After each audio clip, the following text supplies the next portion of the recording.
Hello, my friends. Thank you for joining me for this reflection on the passion, resurrection, and ascension of Jesus Christ as reflected in the stonework and arts of the Basilica of the Holy Family in Barcelona, Spain.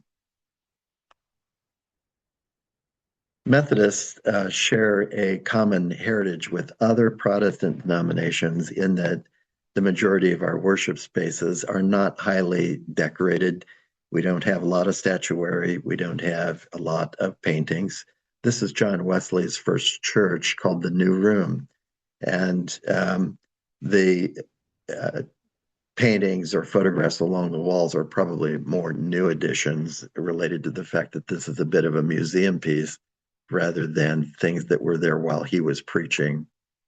This is the City Road Chapel, where John Wesley preached during the last 12 years of his life. This is a bit more decorated.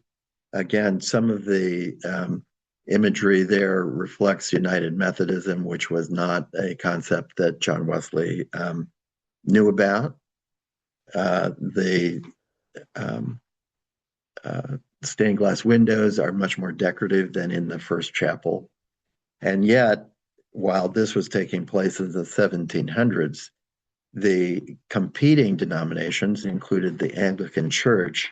John Wesley was an Anglican priest. He never left the priesthood. And he also insisted that Methodists worship outside the times ordinarily allocated to Anglican services. This is Westminster Abbey. It reflects the classic characteristics of a Gothic cathedral. It was built to emphasize the height of the chapel so that worshipers would look upward toward heaven while they were worshiping. It was designed with exterior structures that would support the height of the ceiling. These were called flying buttresses, and I'm sure you're aware of that. And it led to these very intricate structures. One of the problems with flying buttresses, however, is that all that stonework outside the windows did limit the light that could enter the worship spaces of these buildings. Although we can see that there was a fair amount of light that managed to get inside anyway. The structures were always ornate. You can see the heavy pillars that existed there, and the arches were pointed because that was the strongest structure known to the Gothic architects. But we're going to be talking about the Basilica in Barcelona, Spain. Originally, a religious association dedicated to celebrating St. Joseph had decided that they would acquire property and build a temple for the expiation of the sins of the citizens of Barcelona. The citizenry there was highly illiterate, rural in nature, and the association was hoping to create a way to communicate the stories of Christianity to the population of Barcelona. So they acquired property during the 1870s. They set about forming the association's planning. They had blueprints created for a Gothic cathedral and hired a new chief architect for the building of the basilica. And what happened was that they got into a bit of a dispute with that individual, and he left his association with that organization. At that time, a gentleman by the name of Antoni Gaudí was hired to become the new chief architect of the basilica. Mr. Gaudí had led a troubled childhood plagued by rheumatoid arthritis. He spent the majority of his childhood years in bed, incapable of walking. When outdoors, he usually spent his time reclining on a cot. And during those times when he was outside, he was an astute observer of nature. He liked noticing the patterns in nature. He reveled in the growth of vines and things that showed exuberant growth and the patterns of leaves and insects and wings and all sorts of things. He literally was a genius, and he had plenty of time to study. He was drafted into the military, in later years, and because of his illness, was on medical leave much of the time and continued to then study architecture, graduating eventually from university. The president of the university said, "Today we are awarding a degree to a man who will prove to be either a great idiot or a great genius." And shortly after that graduation, he came to be put in charge of construction of the basilica. At that time, the first architect had completed the underground structures of the basilica, which was designed to be in the shape of all Gothic cathedrals, in the shape of a cross. And so the underlying foundations in the area called the crypt had already been built, and that's in the image that's down to the lower left. The area in general was quite rural in nature. There were herds of goats roaming the area, feeding on the plant life of the area at the time the basilica was starting its construction. Mr. Gaudí continued then to serve the basilica for the entirety of his lifetime, at one time living for 12 years in his workshop at the basilica. Mr. Gaudí's life did not continue to improve. His childhood had made him a bit of a loner, and so he didn't have intense friendships. He spent his life living with his father and one of his sisters, and by the 1910s, his father and sister had died. Mr. Gaudí took that very hard and became a recluse. He was depressed and suffering in his grief, failed to take care of himself. His clothing became tattered and worn. He was quite religious, partook of many religious ceremonies trying to help salve his grief. But in the end, he didn't take very good care of himself. And most people meeting him on the street would have felt that he was homeless and a beggar. In fact, in 1926, he was walking down the street, was hit by a tram, and lay injured on the sidewalk for quite a number of hours before he was finally taken to a hospital. In the hospital, he was not treated well and basically was neglected as to his injuries. And it was not until 3 days into that stay that someone recognized him to be the chief architect of the basilica. At that point, he refused to be moved to a better place, saying that he deserved to stay where he was, and he passed away there. His workshop is in the left on this image, and you can see how chains are hung from the ceiling in the workshop, suspending his lamps. Mr. Gaudí did not draw blueprints. He made models, and he made many models of what he hoped to happen at the basilica. In the center picture is an image of a number of hanging chains, and he studied these intently. It turns out that a hanging chain forms what is called a catenary curve, and the physics of that had been long worked out, but never broadly deployed in architecture. The catenary curve, however, is a curve that creates the least stress on every link in that chain, simply because of the way gravity pulls downward and the weight of the chain pushes outward. If you take that shape and flip it upside down and make it solid, that curve becomes one of the strongest structures for an arch known to us to this day. And you can see in the picture on the right, the basilica itself still under construction, as it's framed by a catenary curve in another development that Mr. Gaudí had been responsible for. The curve is deployed with great effect throughout the entire basilica.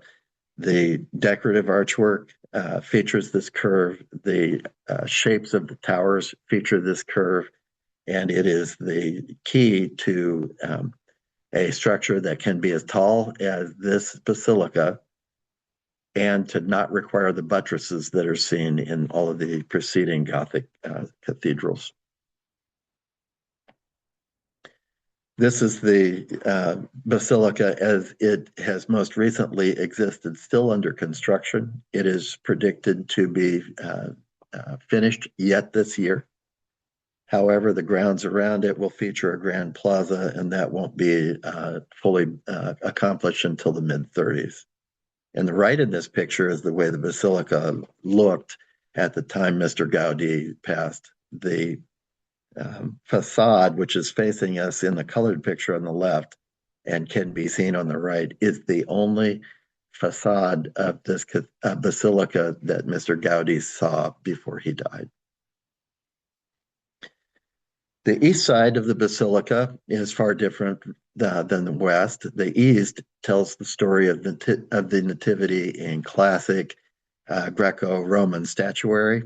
And so we see very lifelike structures here. Above this entrance, we can see three biblical stories. The flight into Egypt is in the middle of the picture on the left. Joseph finding Jesus again in the temple is in the middle of the picture. And the slaughter of the innocents is depicted on the right side of this. The west facade was designed to reflect the Passion of Christ and was meant to be sparse. Mr. Gaudi said this part of the basilica should look like bones. He also wanted to tell the story of the Passion in an old technique that would place the statuary in an S shape. And so the way to read this part of the basilica is to start at the bottom left, move directly to the right, go up one level, go to the left, go up one level, go across the top, and end up at the right. And so that's what we're going to do. This is how that drawing was rendered. And the architects have always been faithful to Mr. Gaudi's plans. I should mention that, of course, this was the basilica was started in 1880. Mr. Gaudi became in charge of the construction of it in 1882. This part of the basilica was not started, and these sculptures were not made until the mid 1950s, and yet they were true to Mr. Gaudi's plan. So let's start taking a look at the Passion of Christ as is depicted here. First thing that you'll notice is this is not the Greco-Roman statuary on the nativity side. These are very cubist sorts of sculptures, and I find the intriguing part is that we don't have to accept the interpretation of the sculptors as we would on the other side. In these cubist pictures, we get the framework of the emotions of the characters, but we get to flesh them out in our minds, and that's especially appealing. One thing that's different about this depiction of the Last Supper is that Jesus has his back to us. And to me, it's remarkable that because Jesus had been fasting in the wilderness for 40 days, one can see his spine clearly outlined coming down his back. The disciples are all distraught. We don't see the look on Jesus' face, and we don't, but we can go to the side and take another view of this area. We get a bit more of a view of Jesus' face, and he's looking downward. He's grasping the cup. But this is the way that we first get introduced to Judas, who sits on the right with his face turned away from Jesus. He's the only disciple who is not facing Jesus. His hand hidden away, and behind him is holding a bag of silver. And below his hand is a dog that actually has a name. The dog is named Fido, which translates from the Latin word for fidelity. And so fidelity and faithfulness are things that Judas did not demonstrate. From John, then after he had taken the morsel, Satan entered into him. Jesus said to him, "What you are going to do, do quickly." And that is how the story of Christ's passion starts. After the Last Supper, Jesus and the disciples went to the Garden of Gethsemane so that Jesus could pray. He spent the night praying. The disciples who were with him fell asleep, and Christ reprimanded them more than one time for their inability to stay awake with him. Eventually, as he finished praying, Jesus stood, left to leave the Garden of Gethsemane. And Mark tells us, just as he was speaking, Judas, one of the 12, appeared. With him was a crowd armed with swords and clubs, sent from the chief priests, the teachers of the law, and the elders. As this scene would have taken place in the darkness, perhaps lit by the light of only a single torch, the figures in the back of these carvings are indistinct, as they would have been in darkness. And in the foreground, we see one of the disciples awakening to their appearance. Now, the betrayer had arranged a signal with them. The one I kiss is the man. Arrest him and lead him away under guard. Going at once to Jesus, Judas said, Rabbi, and kissed him.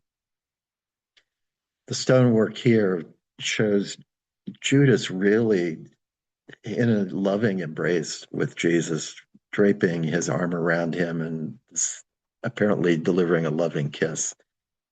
And of course, Jesus knows what's going to happen, and he's very stiff. He's not really receiving the kiss the way Judas seems to want to offer it. Behind Jesus is a square containing numbers. Jesus was 33 years old at the time of his crucifixion, and that's called a magic square. The numbers in every column and every row and the diagonal add up to 33 in each of those rows. And behind Judas, we can see a snake, which represents Satan. Jesus was taken before the chief priests, Annas and Caiaphas, and he was judged harshly. They wanted Jesus to confess to heresy in their minds. There were times when Jesus was physically intimidated and beaten. On the way to this, Peter had been accused 3 times. The figures standing to Peter's left and the back represent the accusers. And we know that Jesus prophesied that the cock would crow 3 times, and that Peter would betray him before that had happened. And so the scripture says, Peter said, "Man, I do not know what you're saying," as he was confronted during these trials. Immediately while he was speaking, the rooster crowed, and the Lord turned and looked at Peter. Then Peter remembered the word of the Lord, how he had said to him, "Before the rooster crows, you will deny me 3 times." And so here's a look at Peter's face from a different angle. And I want you to observe the look of the face of the woman behind him, one of the accusers. So Peter went out and wept bitterly.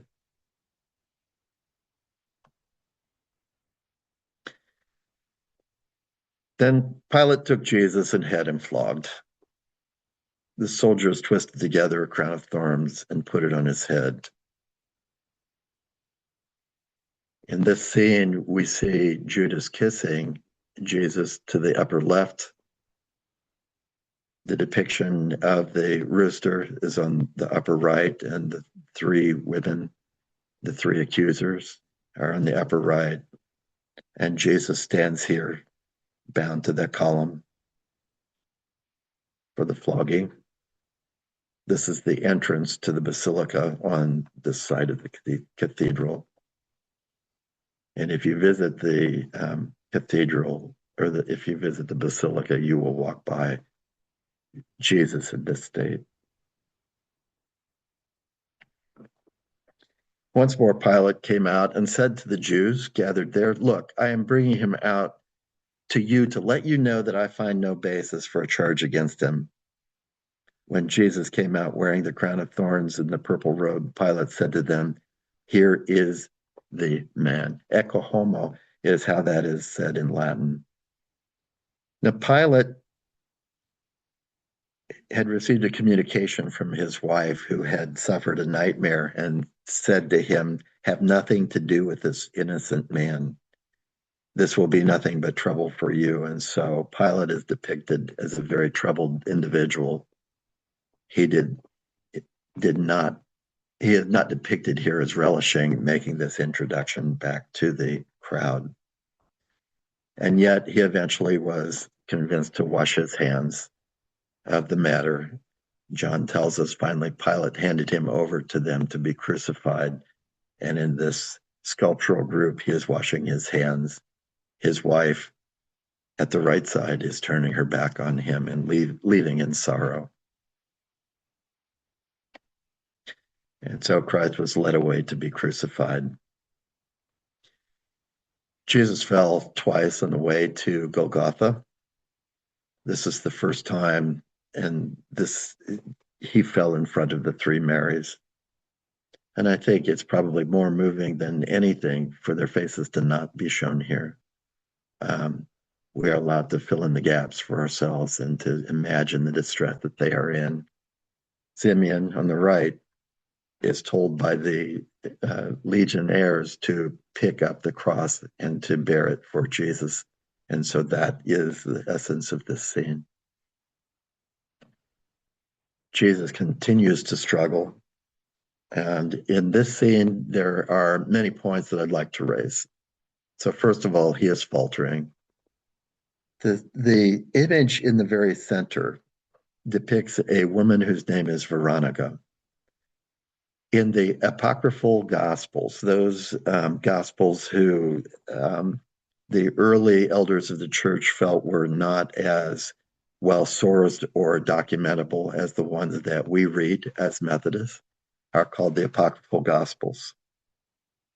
Saint Veronica is the woman who had experienced difficulty with 12 years of bleeding, who reached out as Jesus was on the way to help a child who was dying. And in touching his garment, she was healed of her bleeding. She reappears at the time of the Passion to blot the sweat and blood from Jesus' forehead as he struggled with the cross again. And so she has obtained the name Veronica. That's also from Latin. Vera means true, and Ica is derived from icon, so true image. And Saint Veronica's veil is regarded as an artifact, and Veronica is regarded a saint in the Catholic Church, although her citation in the apocryphal Gospels has not been included in the New Testament that we read. There are some additional references. Sculptures working on great objects like cathedrals sometimes portray themselves or portray their loved one. So I want you to pay attention to the statue on the far left. This is what Mr. Gaudí looked like at the time near the end of his life. And he was modeled after this photograph when he was participating in a religious observance. In some of the other developments that he had made, he crafted chimney tops that looked like the photograph in the lower left. And so those are the helmets of the legionnaires in this scene.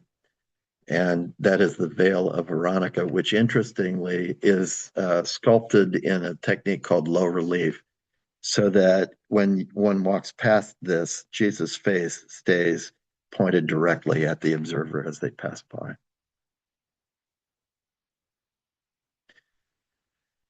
These were the legionnaires casting lots for Jesus' clothing.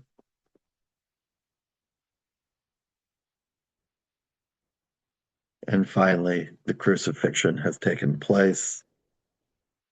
This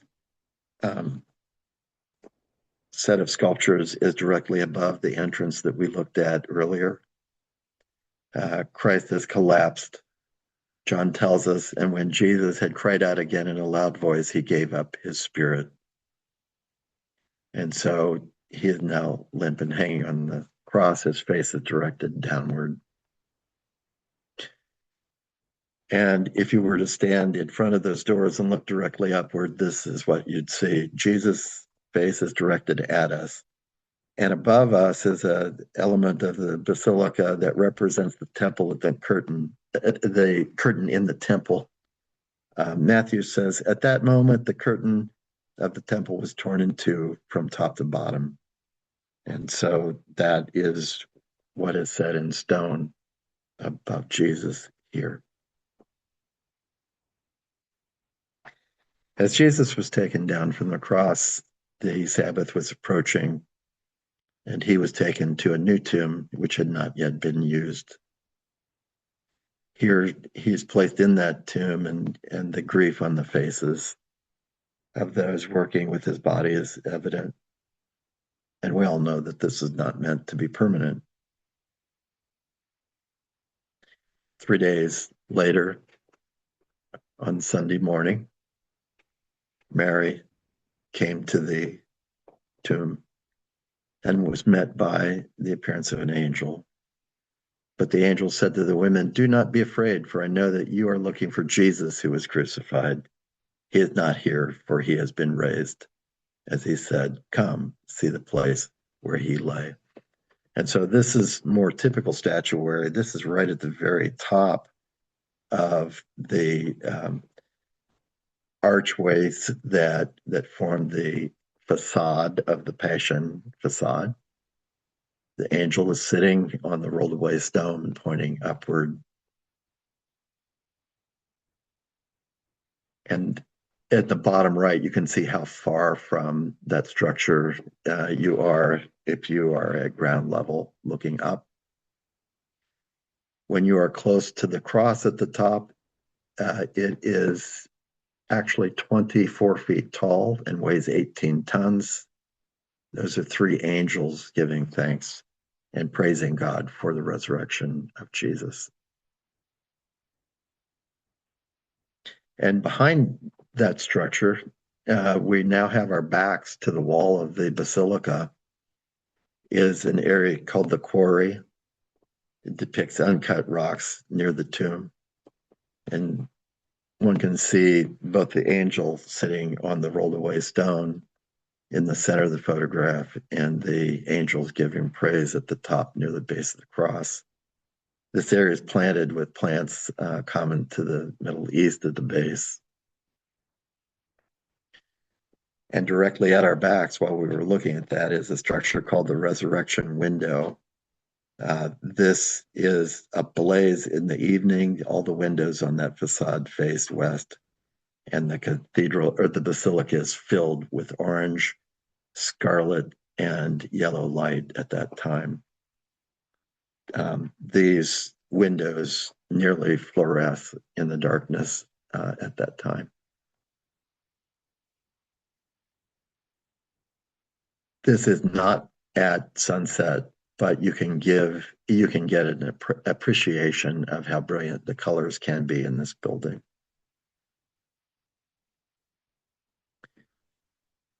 And so now we're 40 days into this. Jesus has made his appearances with the disciples, and it is now time for the ascension.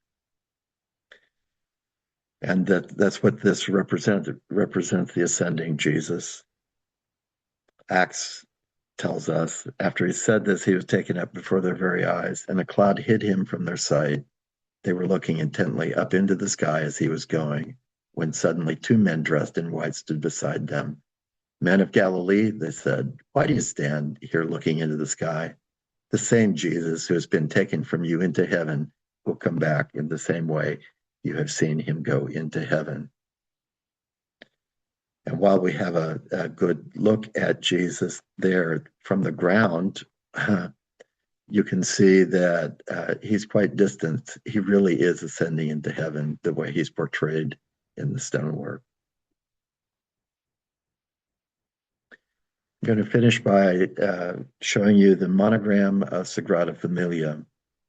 This was designed by Gaudi. There are 5 vertical lines in this image, but what they represent are this. The three vertical lines in the center form an M, and the gold band across them is representative of a crown, and an M with a crown is the symbol for Mary.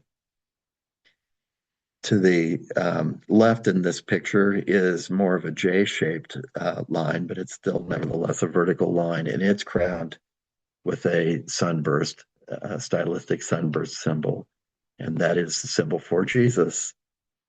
And the one on the right that culminates in the bottom has a gold-shaped image representing a lily, which is the classic symbol for Joseph. So this is the monogram of Sagrada Familia, and it's used to this day in various portions of the cathedral and in some signage around it.